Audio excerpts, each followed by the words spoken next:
Thanks for staying on the line. On any election day, the duty of eligible voters is to cast their ballots and ensure their votes count. But the period of the 2019 presidential and National Assembly elections meant different things to some Lagos residents. Olumide Guntola captured a few Lagosians whose interest in the election was secondary. A typical Saturday in Lagos is often characterized by parties accompanied with high volume of vehicular movements. But the reverse was the case during the rescheduled presidential and National Assembly elections. 98, 99, 100. While some Lagos residents performed their civic responsibility at the polls, others deemed it fit to carry out personal and business activities within the voting period. For some petty traders, street hawkers, and a vulcanizer, it was business as usual, although they were covered in their dealings to avoid the penalties. Some children not eligible to vote, like these young lads, turned a major route into an emergency football pitch.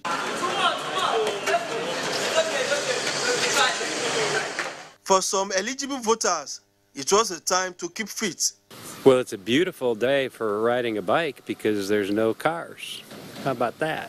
Likewise, some categories of person eligible to vote, however, shunned the exercise to be in their own world. Well, I was actually indoors, so I just felt it's okay for me to see what's happening. So I felt everything is cool and calm in my area. We are coming from there now.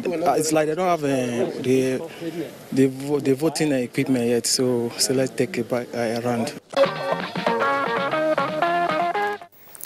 The flip side to the elections happens all the time. Now, voting is one of the fundamental rights enshrined in the Constitution so that Nigerians can collectively decide the destiny of their country.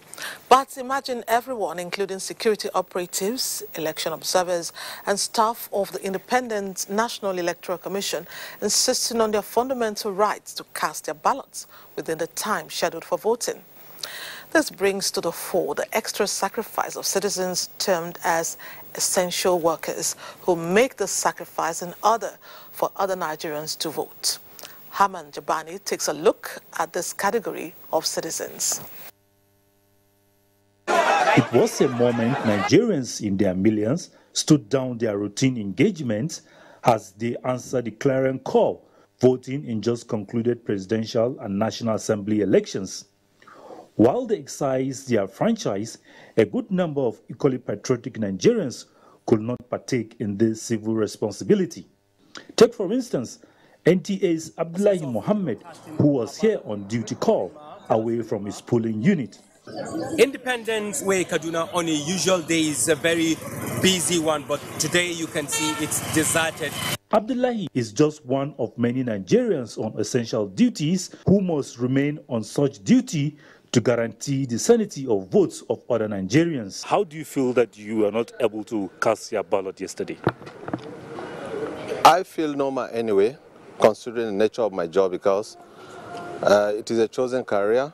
I have to be in my duty posts to be able to protect lives, properties, and I feel it is just one of those things. Just like those people who had to attend to patients in the hospitals, they wouldn't have any cause to complain. At the Borodiko Teaching Hospital, I came across some electorates who wish government or INEC can make other arrangements for them. What stopped you from casting your ballots? Because I was having a patient, so I can't leave the patient to go and vote. I was on call, I'm a weekend call, so that means I'm just still on Saturday and Sundays. So that's why I'm here. So unfortunately I couldn't cast my votes because of my work. How I wish the INEC themselves can make a provision if they can provide a polling unit for us, either in the hospital setting, that's for those that will not be able to move down to their voting area to make the vote available. I had the intention to cast my ballot, but I went late.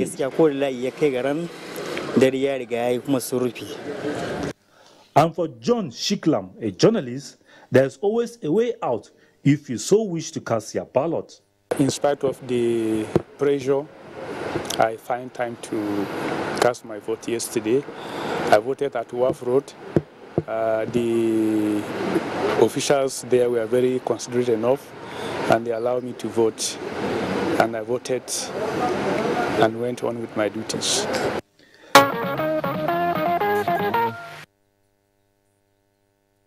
Elsewhere in Ondo State, traders used the election period to make brisk business. Olubukola Aduwo reports that the traders were mostly women and children. Take a look.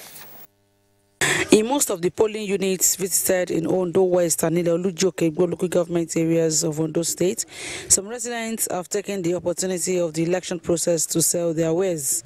Chilled bottle and sachet water, soft drinks, fruits, and many other foodstuffs were on display at these polling units.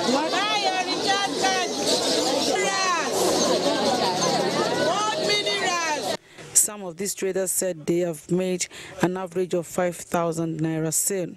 I bring it for people to buy, for those that are come from far place to buy from me. At least I've sold about 6 or 7 packs now. I'm here to vote and to sell drinks. And how much have you sold? We thank God.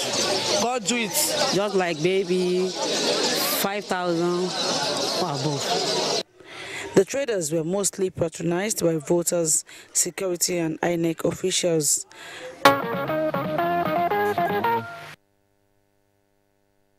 Well, there's always money to be made. It's time to pause for a break. Newsline returns shortly. Sorry. Where are you? I'm at the bus stop. Okay, dinner is ready and mommy wants you to come home. Okay, I'm coming as soon as I get the bus.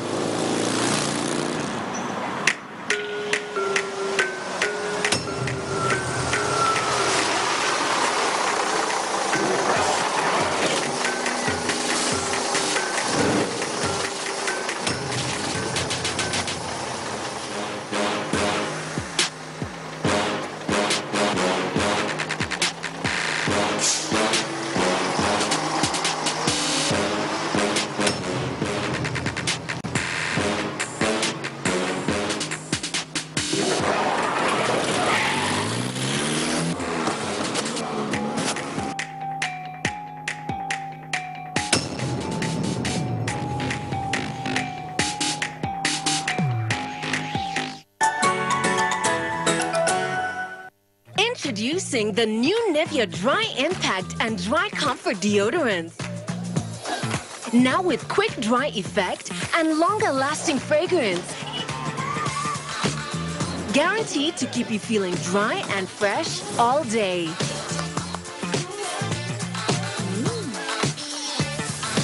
Proven 48-hour protection and longer lasting fragrance with the new dry deodorants from Nivea. Sensitivity is a short pain which occurs when teeth are exposed to hot, cold, or acidic things. Cold water from the fridge would trigger off sensitivity. What I would say to the patient is switch to Sensodyne, make it your daily toothpaste. Over a period of time would reduce tooth sensitivity. And a lot of them come back to thank me, to say that, wow, it's just something so simple. It adds the sparkle back into their life. Relieve tooth sensitivity with Sensodyne Daily Care 40 milligrams for just 350 naira only. The Aerial Assurance Challenge. Oh, thank you. But what assurance can you give our daughter? Everything. With the new look Aerial, I can even do the laundry. Prove it then. Okay. Let's make this stain even tougher. Now, let's wash the cloth. With your detergent and with new look Aerial. Do you believe me now? Aerial, now in a new look pack. All my fears are running. What we are really cultivating here is a better future for all Nigerian women. And it's not always easy. Play the hero for a change. Panadol Extra relieves headache, backache, joint pain, toothache, and menstrual pain. The pain is worth it. When you wake up in the morning before you start your day, breakfast time is chaos time. For work and for play, for a great start to your day. Breakfast time is Kellogg's time. We always start our day with a nourishing Kellogg's breakfast, powered with the goodness of grains and 11 essential vitamins and minerals. So in our family, breakfast time is Kellogg's time. Breakfast time is Kellogg's time. Introducing the new Nivea Dry Impact and Dry Comfort deodorants. Now with quick dry effect and longer lasting fragrance. Guaranteed to keep you feeling dry and fresh all day.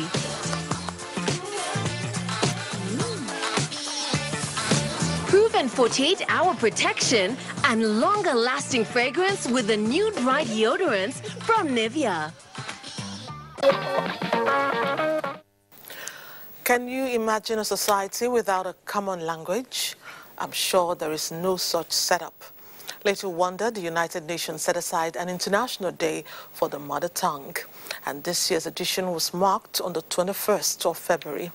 Annie Daniels, who covered the event, embarked on a research on how languages can be protected from extinction. One sure way to know where a person comes from is by the language he speaks. Sometimes it reflects in the accent. While some nations of the world have just 1 or 2 languages, Nigeria has over 400 languages. Igbo, Yoruba, and Hausa are the major languages, while Fulfulde, Kanuri, and Ibibio are also popular. A cross-section of Nigerians, however, point out that more and more Nigerians are neglecting their mother tongues. I have children, but they don't hear my language, they don't hear their mother too. Why, sir? I don't know, that's life. Both of us are speaking English. It's not the European languages that it's what teaches us our culture. And then people make the mistake that if you teach your child your mother tongue, the child won't be proficient in English. No, in fact, research has proven that when you teach your child your mother tongue, the child is better in other languages. The child that grows from the childhood, he internalizes whatever happens around him, including language. He has to think in his own language before thinking in English. And if he doesn't think in his own language, how will he be able to imbibe his own culture? How will he be able to do things that are unique, to his own culture or to his own country? The biggest culprits are the youths, who mostly speak English language and hardly understand their mother tongue. They do not take pride in speaking them. I was brought up in England, so I don't really know how to speak my language. I was lying to you. It is more of a complex thing because they do not know their culture. They do not understand their culture. So they don't know why you speak this way or you speak that way. They feel because they speak maybe with the British accent, they are better than you. And it's not so. In many classroom settings, the use of Nigerian languages is often considered a gross flouting of the school rules. To see things for myself, I engaged some young Nigerians in a discussion. How well can they speak their mother tongues? A proverb. Abunda ka shuka, shi zaka girba. Meaning, what you sow, that is what you will reap. I am hungry. Grandma, please give me some food to eat. How do you say it in Igbo language?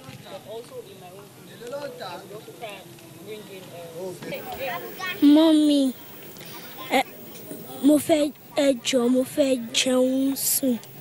I was informed by some who declined speaking on camera that their inability to embrace their mother tongues is as a result of their future dreams. Where will they work with such languages? By the time they will have to face the world or go outside and they have to communicate or take examinations in the official language or English language, there will be problems. You could teach in the university. Are there no lecturers in the university who are teaching it? It can work in the broadcast industry. When we write books, write in our languages too, poems or tree, whatever, let it be in our languages. If we're able to manufacture anything, don't use the white man's language to name it. Give it a name in your own. The white man will learn to learn your own language because you didn't give it the white man's language. Every nation's future depends on her youths. These respondents therefore say that the inability of a sizable percentage of Nigeria's younger generation to speak and preserve their mother tongues spell doom for such languages. A nation is as important as its own language. If you let it go and you take the white man's language, you're almost sending your country, to its early grave. So you must learn it because it's a culture.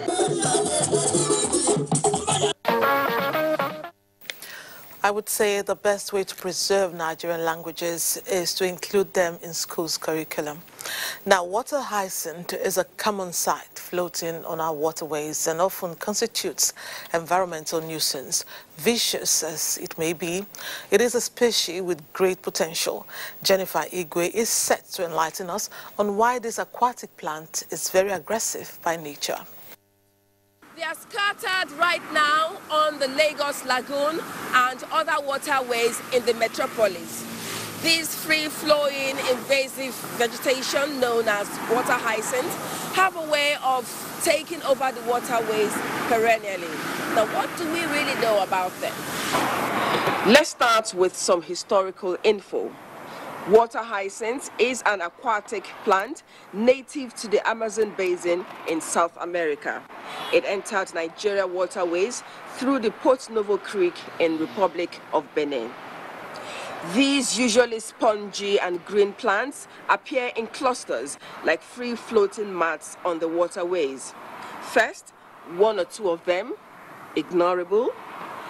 Then, sets of them, noticeable. And eventually, a whole bunch almost taking over the waterways, now attracting great attention and becoming a menace.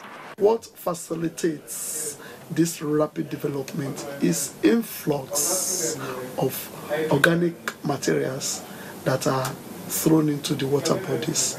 In 2016, it will be recalled that part of the Ogun River that flows under the Kara Bridge around Ojodu-Bega area of Lagos was taken over by unprecedented amount of water hyacinth, forming a cake-like vegetation almost like a farmland. That was a classic example of how bad water hyacinth invasion and infestation could be. 2001 or 2002 when we had the Lagos bomb blast. You remember what happened at Okeafa Canal, where we had individuals who got drowned. It was the same dense mats of the aquatic macrophytes that covered the water. And people thought that it was strong enough for them to walk across. And as soon as they stepped on it, it was disaster. And despite efforts to clear off water hyacinth when they appear on Lagos waterways, the die-hard species always makes a comeback. The National Inland Waterways is trying every best to clear it mechanically every December, January. We did some clearing about 2 weeks ago at Ekorodu, Ebute to be precise. We spent about 4, 5, 6 days clearing. Although its infestation could be detrimental to the waterways, experts say water hyacinth has economic benefits that could be explored. Water hyacinth could be used positively in biogas. It can be used for crafts, for production of fertilizer, animal foods, fertilizers, for something, all those, but it has not been used in Nigeria. Water hyacinth, according to experts, is one of the fastest growing plants known.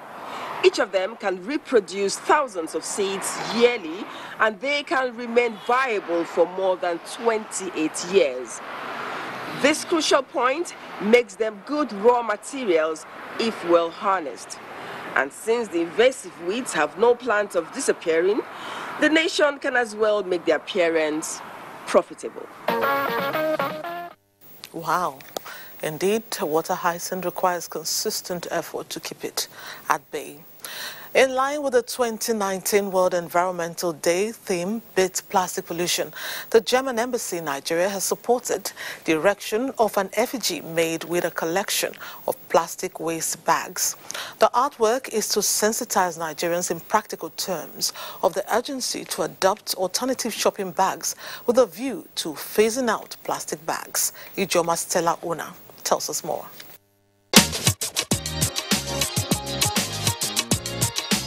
Creative works of arts are in themselves a passionate expression of thoughts, but when they are intended for the public, which is known to be public art, the message therefore becomes targeted.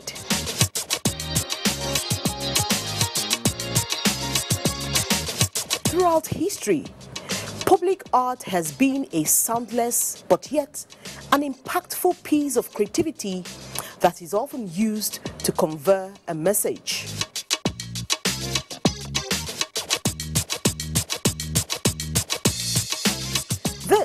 is a public art installation, an assemblage of plastic shopping bags used to draw attention to the impending danger of plastic waste in the environment, and to also advocate for possible refusal to use plastic bags for shopping and substitute them for cotton bags made from beautiful Nigerian Ankara fabrics.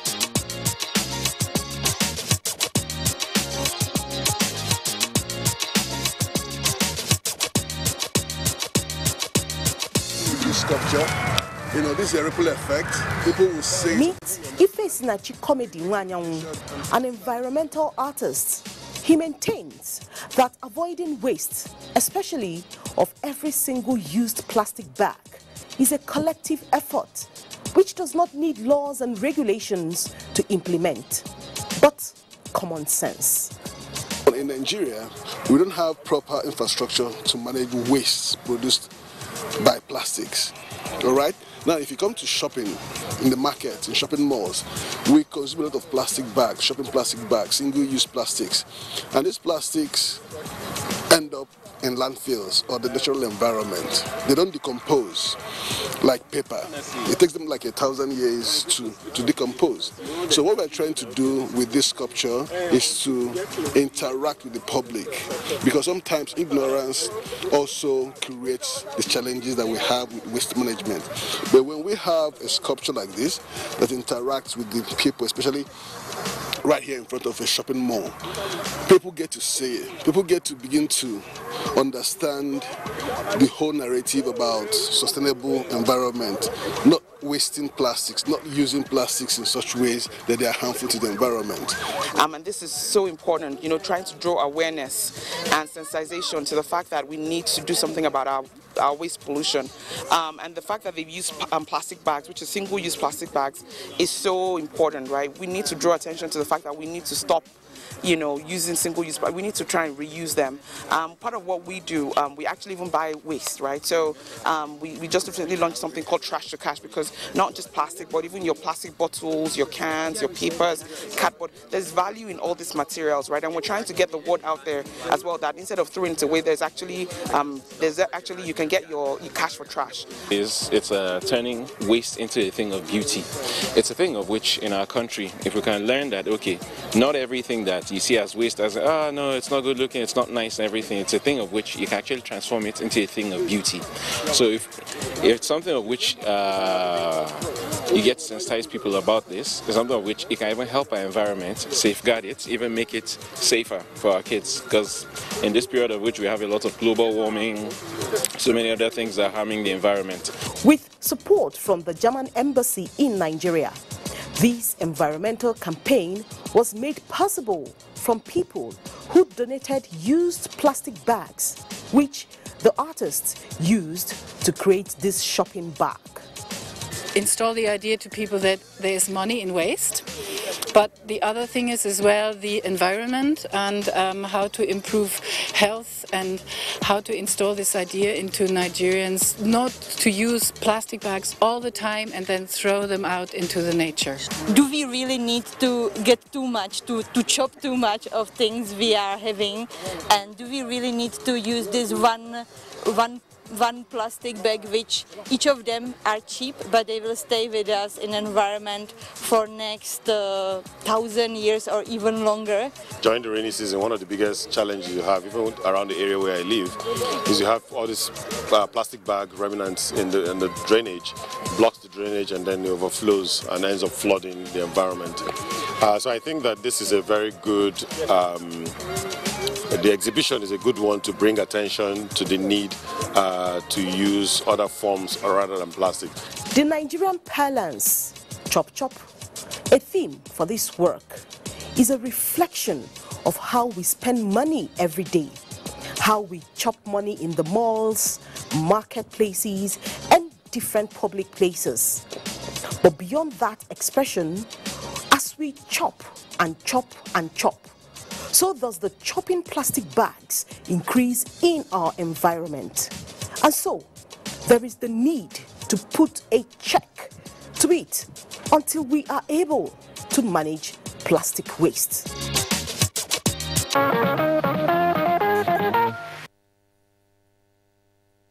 To get with the program, plastic shopping bags are harming the planet. We must do this for future generations.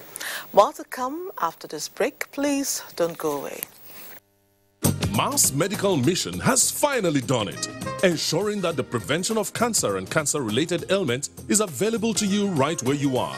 Our mobile cancer center, also known as Pink Cruise, is equipped with relevant state-of-the-art medical equipment to serve you wherever you are.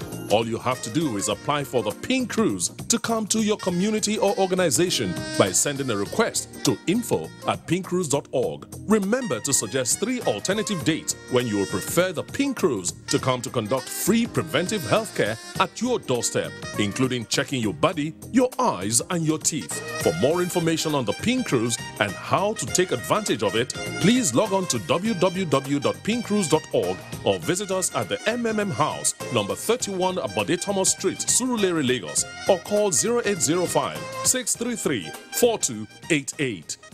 Mission Pink Cruise, taking wellness to all. When you hear that sound, you know that Nigeria's most authentic newscast is about to begin.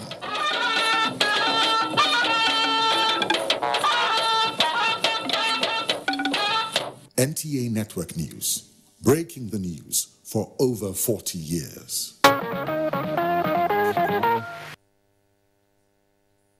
Rice farming and production in Borno State has reached an all-time high as the production capacity of this favorite Nigerian staple increased significantly in recent years. Oyinaya Kalu Oka will tell us how the boost came about. As the day breaks in Kadamari, a farming community in Jere local government area, Borno State, so the residents hurried to the farm to cultivate their rice. 75-year-old Malam Ismail Abubakar is among the 30,000 beneficiaries of the federal government's Anko Borrowers program in Borno State. This farmland is secured, and apart from this farm, I have another of about 5 kilometers. For these farmers, cultivating thousands of hectares of land for rice production in both dry and rainy seasons, farming has never been more productive than now. In Gongolo, Gonori, in Jere local government in Meduguri, and we are in about 200 hectares of farm. You can see how wide this place is. And this particular rice farm has employed hundreds of people who ordinarily would have been idle doing nothing. Farming helps me in feeding, paying school fees for my children and other needs. With government support in providing tractors, improved seedlings, pesticides, and more importantly, tackling security challenge, farmers in Borno State say they have been able to expand their farmland and also doubled yields. The chain value has greatly improved the living standard. So, in fact, the program is welcome. We commend the president, in fact, for initiating this program. And believe me, we have succeeded in this program. Statistics revealed that the federal government released about 45.5 billion naira for more than 218,000 farmers cultivating rice across 30 states of the federation. This, they say, is yielding results as rice importation has dropped by 95%. So we're expecting by the time we give out about 100 billion, the importation of rice, we even start exporting rice to our neighboring countries and to other countries. In Borno State, the level of foreign rice consumption has reduced as people now prefer homegrown rice. Local rice has taste and lasts longer in storage. It is tasty and healthy. With hearts filled with gratitude, farmers like Malam Ismail Abubakar commended government initiative, but pleads for the sustenance of the program.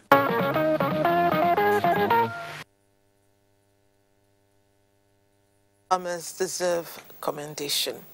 It's also great that Nigerian rice happens to be the best in the world, and I'm not exaggerating. Now, traditional marriage rites, according to Edo culture, is simple yet remarkable. However, the age-long procedure has been modernized lately by the millennial. Obai Otobo, who is set to compare the past with the present, reports that traditional marriages have now become more or less carnivals. Traditional marriage is an age-long custom. In Edo, it is an opportunity to showcase the culture and tradition of the people, from the headdress of the Benin bride to the peculiar colorful wrapper of the Esan groom and the distinctive navy blue ashoke of the Igara people. One common feature of the traditional marriage ceremony is the bride price. This rite is usually a transaction witnessed only by the families of the bride and groom. Marriage, the significance is relevant in all families. But in Edo State, there are classes of marriage. The royal family give out their children without even bride payment. You don't pay the bride price. Generally, the people get out their children for marriage with due consent of their parents. The moment the consent is given, they make sure that the bride price is paid. And why is it relevant? You don't own what you don't have. So for you to pay the bride price, you have automatically acquired a wife. However, the onset of this decade has witnessed a change in the planning and executions of traditional marriage ceremonies. The fashion, decor, and entertainment run into millions of naira, a clear change from the days where a traditional marriage ceremony was upstaged by white wedding ceremonies. People tend to put more emphasis on traditional wedding rather than the church wedding. Way back, like 10 years backwards, you find out that they will just have a low-key traditional wedding where bride price would be paid. Everybody wants to wear the wedding gown, Cinderella, go to the hall and have a lot of fun. But we are also growing with time. We are getting to accept our culture and also take to what we do and bring it out. We have more to give when it comes to traditional wedding setup as a decorator now. What is behind this new trend with the assumption of more sophistication? Because I like our culture. I'm an African. White wedding came from overseas.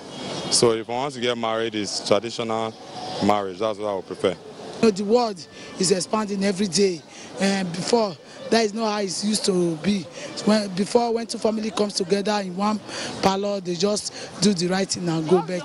Now, education and everything has made everything to be so expanded that people want this one. I want my own to be special. I want my own to be special. I think it's even better that way for the traditional to be bigger than the white wedding. It is that one that is recognized, and I believe is more better. It seems elaborate traditional weddings is a trend that has come to stay. If given the opportunity and the means, who wouldn't want to have an elaborate event that would add to one's sweet memories?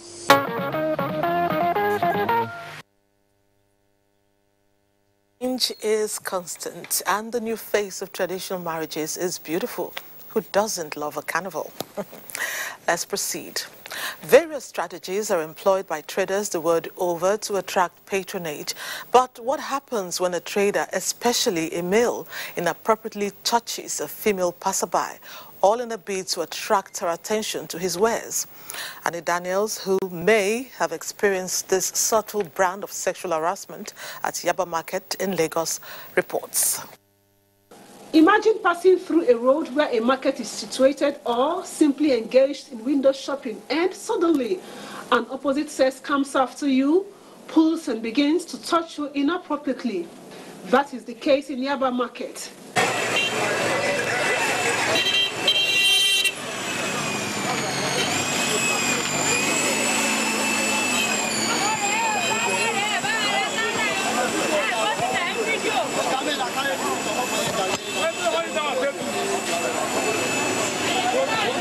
You saw right. That was me being touched and followed to a long distance by a male trader.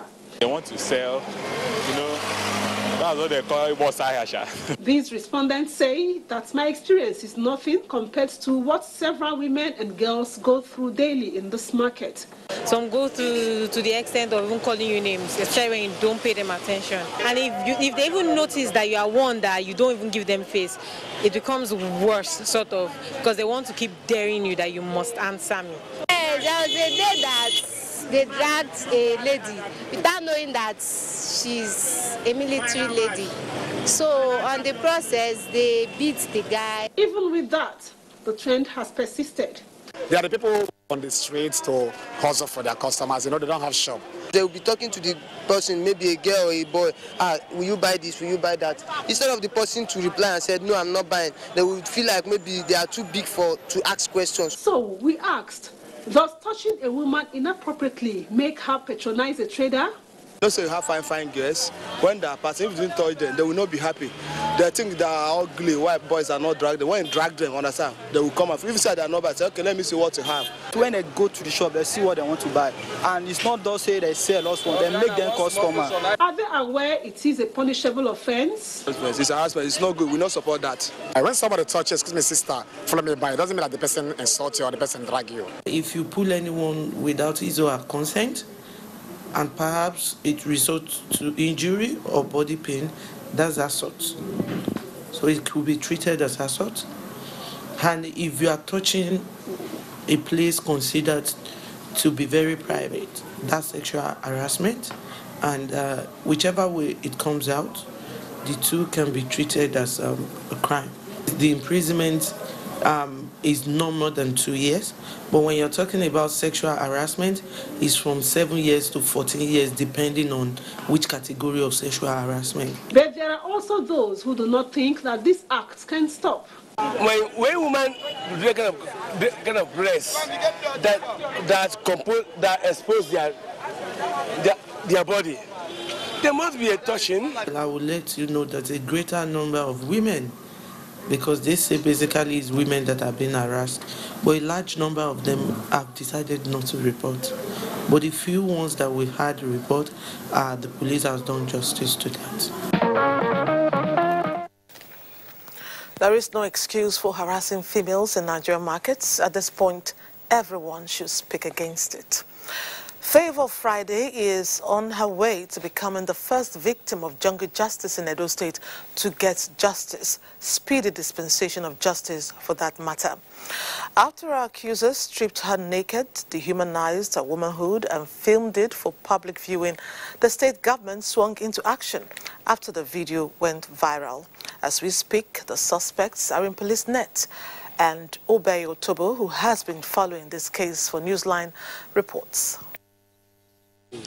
This is Oko Medium Security Prisons in Benin. For over 2 weeks now, it has been the home of the suspects arrested for assaulting 24-year-old Favor Friday. They were remanded after the first hearing of the case, which has been adjourned to the 6th of March. What we are, subjecting them to by law is the due process of law. Everybody should have a day in court. We cannot afford to act like they acted by not allowing them to have their day in court.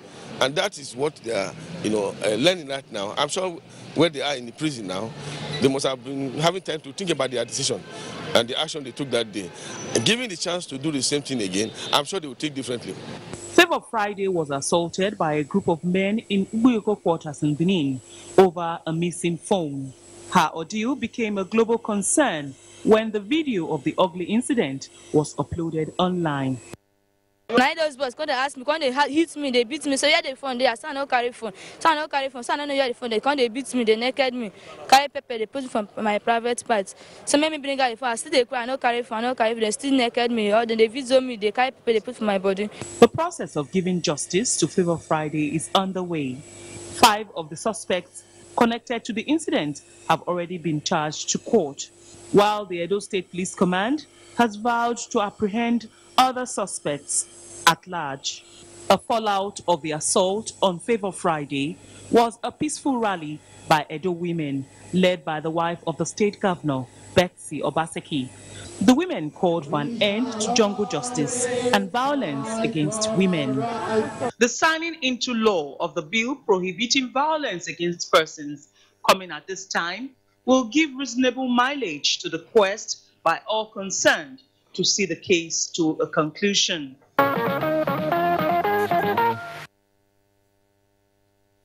That's a major one-up for Edo State government.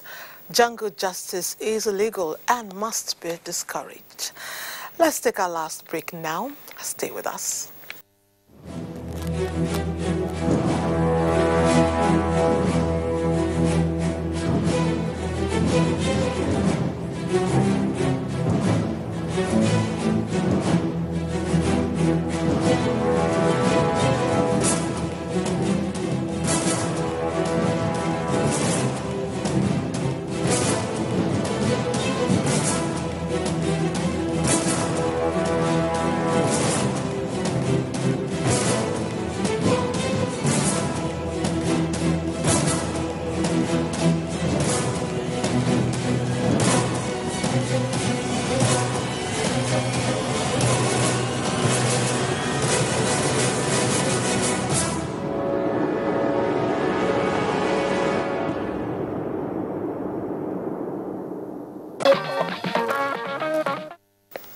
It was a feeling of grief and total submission to the will of the Almighty when the father of the Olofa Ofofa, Oba Muftau Badamosi Eshiwoye, was given a befitting burial.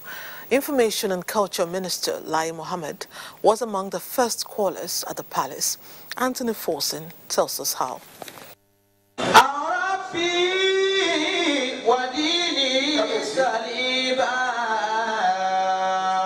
The mood was solemn and characterized with recitations from the Holy Quran as sympathizers besieged the monarch's palace to condole with him and his household over the death of his father, Alhaji Muhammadu Olaiya Akambi Esiwe I, a seasoned businessman whose philanthropy and love for peaceful coexistence stood him out in the community. Give me a word of advice that you can become something in the nearest future. Without education, you will not be. Without good manners, you will not be. And I hear to him, oh, I will miss him, his advice to me always. Because he always advised me on how to go about my people, how to talk to people, how to deal with people. And when I have things that I don't know how to go about it, I meet him, he will advise me. He's going to be missed greatly. One, for his advice, for his candid advice, for his straightforwardness, for his diligence in settling the family's issue, crisis. He will be remembered greatly, and we are going to miss him. Information and Culture Minister Lai Mohammed described the deceased this way. Very generous, devout Muslim. And it's not just because he's the father of KBAC. It's in his own right. He was also a pillar of the community and a pillar of the Islamic society in Ofa. The minister joined the monarch and other sympathizers to pray for the soul of the deceased at the graveside.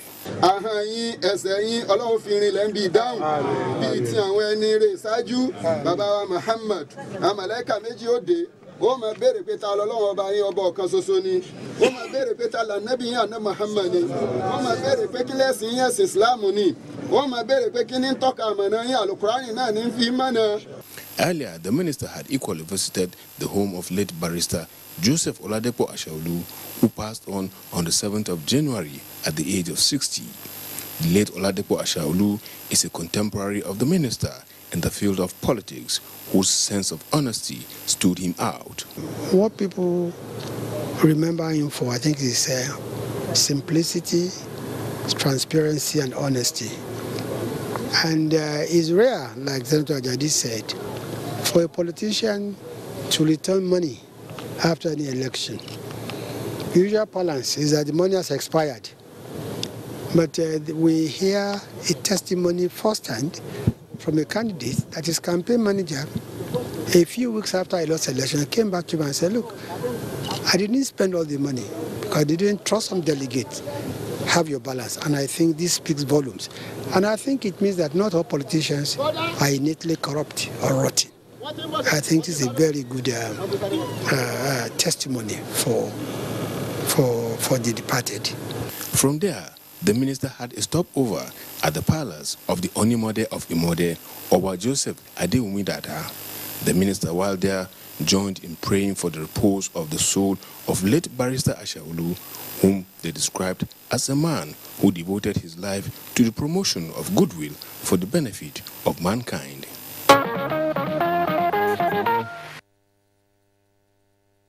The souls of the departed rest in perfect peace. Amen. He was a man of many parts, widely referred to as the People's Choir Master, who combined exploits in the choir purchase of the church to develop the minds of younger ones. He also impacted on all who came in contact with him. I'm talking about the late trustee Okon Essien Upong of Mount Zion Assembly Church, Ikpembak Eyop in Akwa Ibom State, who died at the age of 104. Robertson Deratide captured some excerpts of the burial ceremony for Newsline. The lush football pitch of Comprehensive Secondary School Ikpembak and the entire premises provided the venue for people from all walks of life who turned out in large numbers to show love and solidarity with their sins. Bishop Joe Solomon of Faith Recovery Ministries, Port Harcourt, led other men of God to officiate at the well-attended funeral service in honor of Trustee Okon Essien Upong.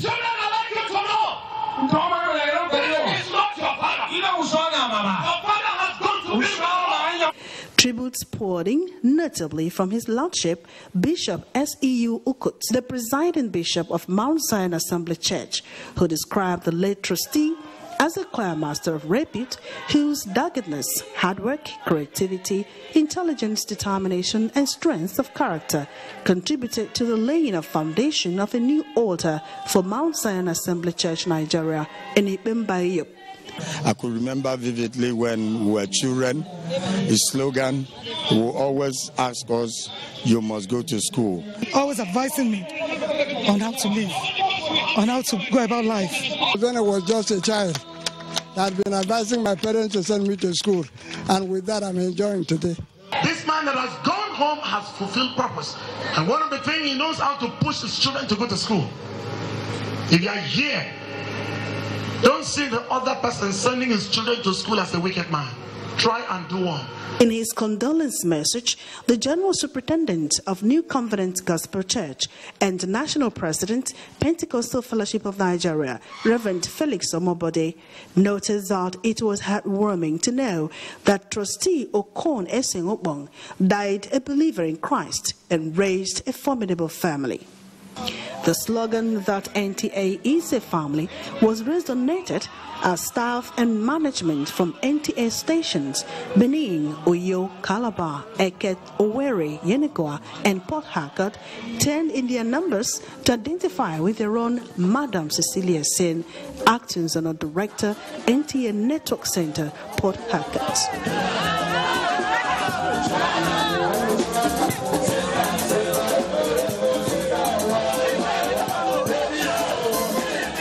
The Director General, Yakubu Ibn Mohammed, had in a condolence message eulogized the late trustee Okon Essien Upong for a well-lived, long and productive life, expressing his sympathies to the entire members of Essien clan. Renditions from choir groups and praise and worship electrified the entire arena as children, grandchildren, great-grandchildren, in-laws and relations glorified God for the life and times of Abasi Amma. It has revealed today that my father was a good man. He was a choir master and a teacher of the gospel of Jesus Christ. Missing, he was loving.